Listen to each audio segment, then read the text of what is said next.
Well, it's that time again, and we need to start in on the truth of the matter. And the truth of the matter is that you're very interested in what you're composed of, what you're doing, and how you're feeling, aren't you? Well, we should be. That's the whole idea. If you don't feel right, it's probably because you're not living right. Do you ever think about that? Even our illnesses and our sicknesses, the medical doctor, and believe me, they tell you they're not scientific, they're practicing. It's an art. That medical healing thing is an art, and so is living. Living is an art. And the more you live and the better you practice your life, the better it is for you. And so if you're not feeling right, maybe you need to change your thinking. First the thinking changes, and then that follows everything. Whatever you think is what you become. That we've known for life.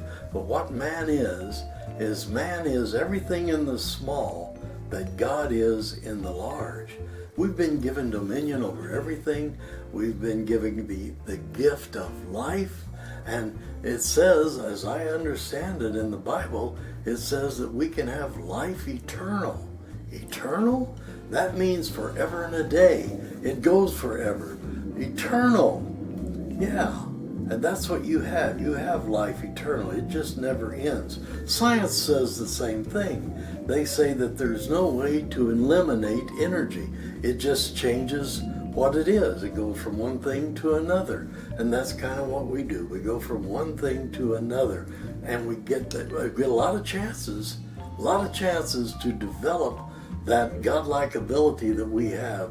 We get a lot of chances to be all that we can be, as they say in the Army. But the main thing is you get a chance to do it on a spiritual basis. Now, let's talk about Jesus for a minute. You know, Jesus never wanted anyone to worship him. He kept saying, follow me. That meant do what I do. What I say and what I do is what you should do. Well, I see a lot of signs even on the bumpers of cars that says, what would Jesus do? WWJD. Well, I'd say don't worry about it. Do it the Jesus way. And the Jesus way is with love and forgiveness and looking for a spiritual growth and a better way to be who and what you are in better things.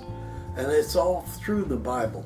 One last thing I want to bring forth, and if we're going to talk Bible, I think we should talk about my favorite Bible verse, and that's in John, the 4th chapter, the 24th verse.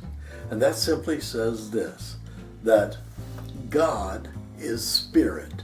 No, he has no shape, no form, no color. God is spirit, everywhere equal. He's omnipresent, and he's everywhere equal at the same time.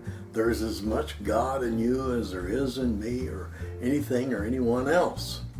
And then, so John 24 says that God is spirit. And then it goes on to say that we need to contact or to recognize, acknowledge God in spirit, with spirit. Meaning that you can't very well say, okay, God, I'm here, and now show yourself, I want to see what you are.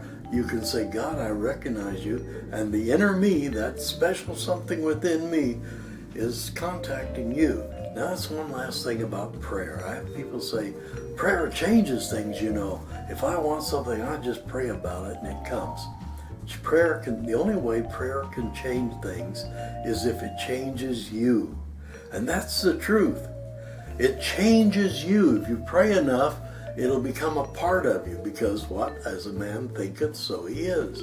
And that's how you get these things done, because God gave you the right and the obligation to be your own person and to make these things happen.